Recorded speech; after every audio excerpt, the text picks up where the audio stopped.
निवडणुकीमध्ये ज्या पद्धतीने काँग्रेसने परफॉर्मन्स केलेला आहे त्याच्यावर आपला कॉन्फिडन्स आता वाढलाय का?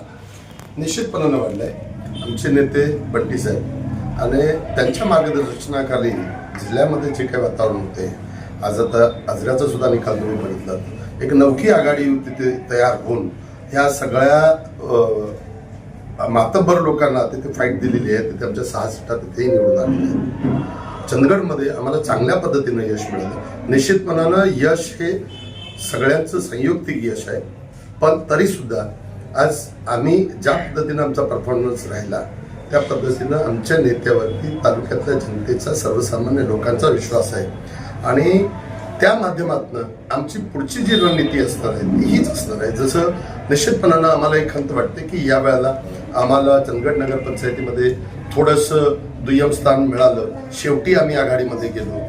अगोदर त्यांच्या आघाड्या झाल्या, दोन्ही राष्ट्रवादींच्या अगोदर आघाडी झाली असताना नंतर आम्ही त्याच्यामध्ये गेलो. तरी सुद्धा ज्या पद्धतीनं आमची मागणी होती त्याच्यामध्ये आम्ही कुठेतरी मागे पुढे थोडं राहिलो, पण त्याच्यातून सुद्धा आम्ही चांगलं यश मिळवलं. हे आमच्या नेत्यावरती असलेला जनतेचा विश्वास आहे आणि आमच्या सर्व कार्यकर्त्यांनी केलेली ही मेहनत आहे. आणि राजश्री साव विकास आघाडीच्या माध्यमातून सर्वजण प्रामाणिकपणाने राबले आणि म्हणून आम्ही चंदगडचा विषय विचारात घेत असताना आम्ही ही एक टीम म्हणून घेतोय. जसं आता आमची मीटिंग झाली त्या मीटिंगमध्ये सुद्धा आम्ही पुढच्या भविष्यासाठी चंदगडच्या शहराच्या धोरणांसाठी आम्ही जे 17च्या 17 उमेदवार आमचे होते ते आमचे सर्व विजयी उमेदवार आहे असं गृहीत धरून आम्ही अख्खी इथे शहराच्या विकासासाठी अख्खी रणनीती आम्ही तयार करतोय की विकासामध्ये कुठेही बाधा येता कामा नये, पण चुकीचं काय होत असेल तर संघटितपणानं आम्ही त्याला विरोध करायचा, अशा पद्धतीनं नियोजन आम्ही करतोय.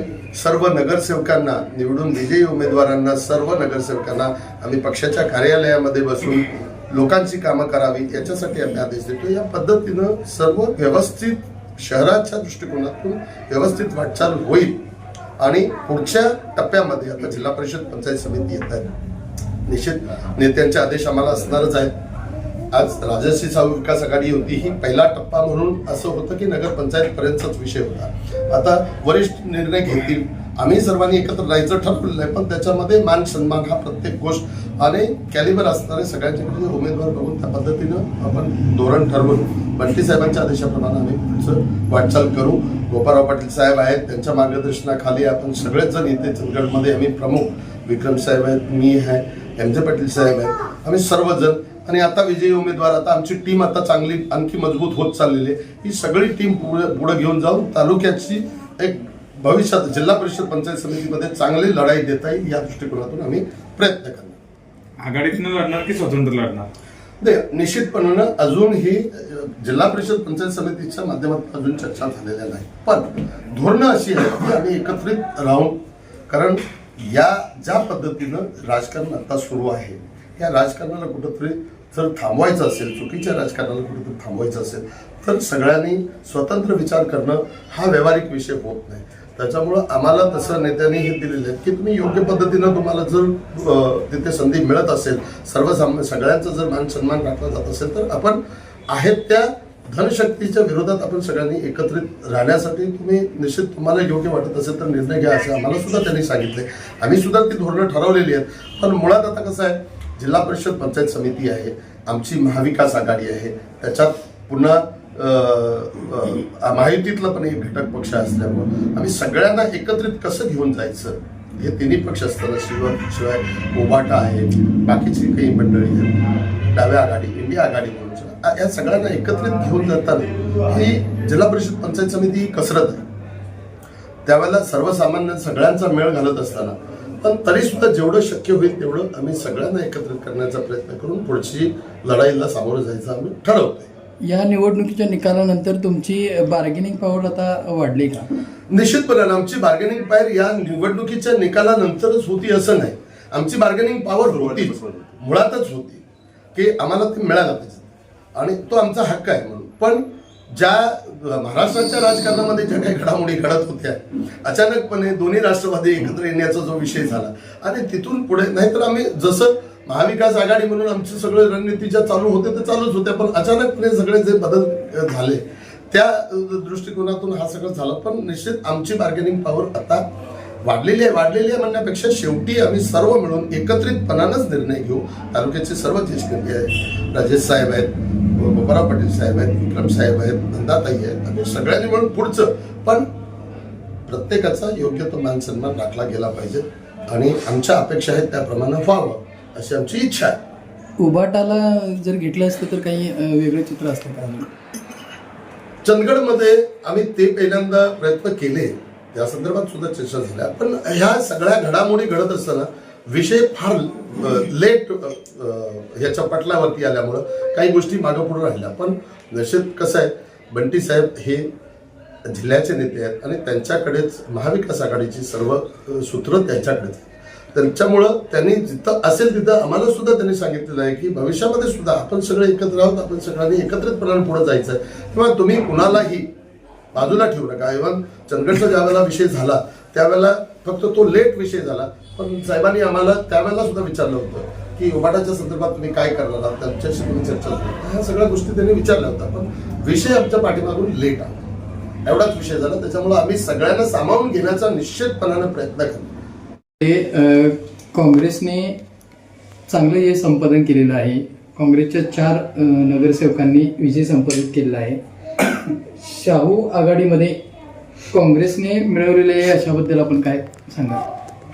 खऱ्या अर्थानं हा यश फक्त काँग्रेसचा नसून राजश्री शाहू विकास आघाडीचा हा यश आहे.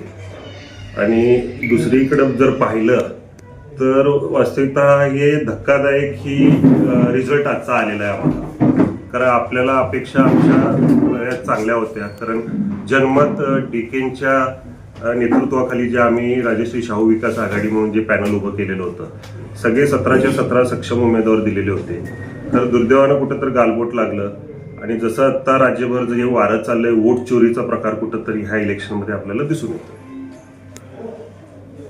या नगरपंचायतीच्या इलेक्शनमध्ये दोन्ही राष्ट्रवादी सोबत काँग्रेस हे जे गणित जुळून आलं होतं, त्या मानाने आजचा जो निकाल आहे तो कुठेतरी धक्कादायक वाटतोय का? निश्चित जरा आमच्या अपेक्षा भंग झाल्या कुठे तर. खरं दोन्ही राष्ट्रवादी आणि काँग्रेसच्या सर्व कार्यकर्त्यांनी रात्रीचा दिवस आणि दिवसाची रात्र करून ह्या इलेक्शनच्या माध्यमातून त्यांनी काम केलंय. जनतेसमोर गेल्या 5 वर्षाचा जो विकास अजेंडा होता तो त्यांनी विकास केलेल्या कामाची जी पूर्तता केलेली होती ती सगळी जनतेसमोर ठेवून पुढच्या भविष्यातल्या 5 वर्षामध्ये उर्वरित असलेली जी काय चंदगड नगरीच्या विकासाचा जो अजेंडा होता तो लोकांसमोर प्रचाराच्या माध्यमातून घेऊन जाऊन आम्ही हा लढा दिला. तर दुर्दैवानं आपल्याला बऱ्यापैकी इथं यश संपादन करता आलं नाही, त्या बाबतीत जराशी खंत वाटेल. बंटी साहेबांनी विशेष लक्ष या नगरपंचायतीमध्ये घालून तुम्हाला एक ताकद देण्याचं काम केलं होतं. तर त्या दृष्टिकोनातून आता भविष्यासाठी आपण काय तयारी करताय? निश्चित आमचे नेते आदरणीय बंटी साहेबांच्या माध्यमातून आम्ही हा जो पॅनल आघाडी करायचा जे निर्णय घेतला तिन्ही पक्षीय धरून, जिथं शरद पवार राष्ट्रवादी गट, अजित पवार राष्ट्रवादी गट आणि काँग्रेस आहे त्या माध्यमातून आम्ही हे पॅनल उभं केलं. या पॅनलाच्या विजयासाठी म्हणून आदरणीय मुश्रीफ साहेब आणि बंटी साहेबांनी सुद्धा आम्हाला 1-1 दिवसाची वेळ देऊन इथं जनतेसमोर प्रत्येक उमऱ्याला त्यांनी पाय लावून देऊन त्यांच्या अडीअडचणीचा निवारा करून आणि त्यांना शब्द देऊन आमचे पाठराखण केलेले आहे. आणि ह्याच पद्धतीनं भविष्यातले येणाऱ्या सर्व स्थानिक स्वराज संस्थेमध्ये त्यांच्या आशीर्वादानं आणि त्यांच्या दाखवलेल्या दिशेवरच आम्ही सगळ्यांनी जायचा असं विचार केलेला आहे. काँग्रेसचं ही यश पाहता आता स्थानिक स्वराज्य संस्थेची समीकरणं कशा पद्धतीने असणार आहेत? मगाशी म्हटल्याप्रमाणे हा फक्त काँग्रेसचा विजय असा नाही आहे, राजश्री शाहू विकास आघाडीचा विषय आहे. अंतर्गत जसं आघाडी निर्माण होत असताना ज्या वाटण्या झालेल्या होत्या त्या वाटणीतनं आम्हाला कदाचित यश संपादन झालं असणार. खरं दुसरीकडे जे आमचे मित्रपक्ष आणि ह्या आघाडीतले जे घटक पक्ष होते त्यातल्या काही उमेदवारांना जो दगाफटका झाला आणि आमच्याही 2 उमेदवारांना दगाफटका झालाय, त्याचं कुठं तर बाबा आत्मचिंतन करून आम्ही भविष्यामध्ये एकत्रित काम करायचं निर्धार केलेला आहे आणि त्याच पद्धतीनं आपण पुढची पावलं उचलणार आहे. पंचायतीच्या ज्या लोकांनी आपल्याला इतका भरभरून पाठिंबा दिला आहे तर त्या लोकांना काय संदेश द्याल? चंदगडची जनता ही सुज्ञ आहे. ह्या इलेक्शनच्या माध्यमातून विरोधकांना एक लक्षात यायला पाहिजे की एकदा माणसाला उल्लू केलं जातं परत परत केलं जाणार नाही. 8-0चा जो त्यांचा अजेंडा होता त्याला कुठंतरी आमच्या ह्या आघाडीनं कुठंतरी मोडीत गाठलेला आहे. जिथं राज्याचे 2 राज्याचे मुख्यमंत्र्यांनी नगरपंचायत सारख्या इलेक्शनला येऊन इथं प्रचार करायची त्यांना वेळ आली. त्यामुळे कुठं तर जनता आपल्या पाठीशी आहे हे त्यांना निश्चित लक्षात आलेलं होतं. त्यामुळे त्यांना 2 मुख्यमंत्र्यांना आणून इथं प्रचार करायची वेळ आली.